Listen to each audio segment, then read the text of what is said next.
Across the Bay of Islands, down through Hicks Passage and into this little bay in Hagen Island known as Jimblegum. Now that is where we fed Ted and Big G and Little Stumpy. We've come out from there and we've come back through Hicks and we've pulled up about there. Wow. So you guys have seen how much of Lake Argyle. Lake Argyle is a very, very large lake. It is a very dynamic lake also. What I mean by that is it does change a lot. Now at the moment we are at 100% conveniently. That's what that map is set at. But March last year we hit 150%. Doesn't look like this.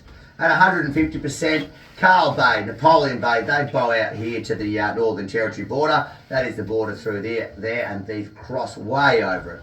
Highway Plains, Grass Castle Plains gets covered by water. The tributaries from Bull Creek down to the Ben River, they blow right out. The southern portion of our lake pushes down towards the junction of the Mighty Bow and Ord rivers.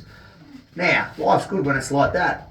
But on the other end of the scale, in November of 2020, we hit a low of 40%. At 40%, it does not look like that. It does not look like this. At 40%, only the white portions have water. They are the deepest parts of our lake. So we have the Ord River flowing from the south to the north beneath us. All the other white bits had water. Everything else reverted back to what it looked like before the completion of the dam wall. So next time you come, because no one ever comes once, jump on the Watercorp website, make sure you're above 65%, and life is good. There is water in most places at that, because it is a very different place when we are below that 50%.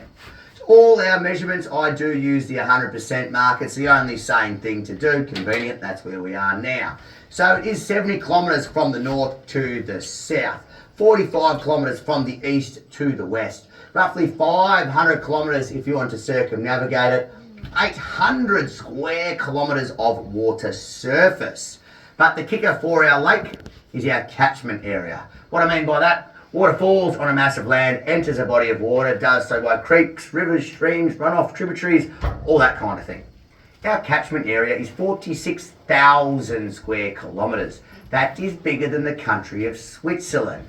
So what that means in real life terms, from here at about a 45-degree angle that way and that way, all the way down to Halls Creek, most of the water that falls in that region enters our lake. We are in a very, very unique spot to catch a lot of water in the wet seasons up here. It is quite a magical lake. Have a look at it at the moment.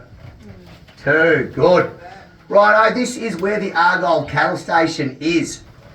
I say is because it is still there. The only building that made it out is the Homestead Museum. Everything else stands where it lies as the water came up. There are cars down there. There is the kitchen quarters, the stable quarters, fences, cars, saddles, beer bottles, you name it. It is all still there. They do a dive on it. They didn't do one last year, I don't think, but historians go down there and have a bit of a scuba dive around. If you're into scuba diving coral reefs, that isn't the one for you. It is about 500 mil visibility, not my kind of thing. All right, that is the education portion of our tour done and dusted. Now let's get the grog out and make you forget it. All right.